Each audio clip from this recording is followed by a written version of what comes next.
Hello. In this work, we analyze the possibility of detecting Sarin molecules by means of absorption on metal-decorated monolayers of silicon, called silicen, and silicon carbide. Both materials are shown here. Supercells of similar dimensions but different number of unit cells are used to compare interaction energies in a more precise way. Density functional theory, as implemented in the CSTA software, is used to obtain ground state geometries, interaction energies, electronic densities of states, and atomic charges. The PVE functional was used, and a grime D2 correction for dispersion forces is applied. Here in the second section, you can see the most favorable absorption site for metal atom absorption, which will function as absorption sites for the molecule. Copper and titanium atoms are used.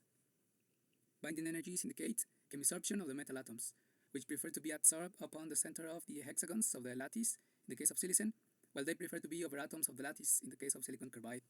This can be due to the polarity of the silicon-carbon bonds. Both metals transfer electronic charge to the monolayer.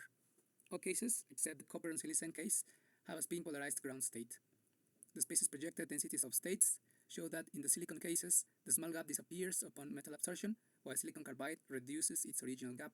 After obtaining the metal-decorated structures, the Sarin molecule is added and the ground state geometry is calculated. The final configurations are shown here in section 4.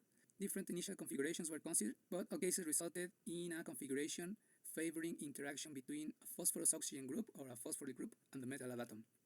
All absorption energies show strong interactions typical of chemisorption.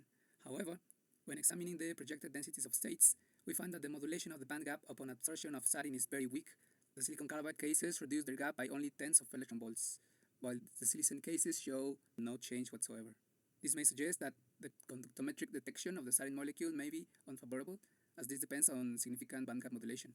Lastly, a map of atomic charges was created, where positive values in warm colors indicate electron deficiency, or in other words, electron donors. On the whole, the molecules act as donors. Atoms with darker color, that is larger charge transfer, are closer to the monolayer, which is shown here as hollow gray circles, meaning that these atoms also participate in the absorption besides the main phosphoryl metal interaction. As conclusion, we can say that these results are partial, and we are calculating the modulation of work function upon Sarin absorption to evaluate this merit in comparison with bandgap modulation. Isosurfaces of charge density are also being calculated to gain more detailed knowledge of the interaction.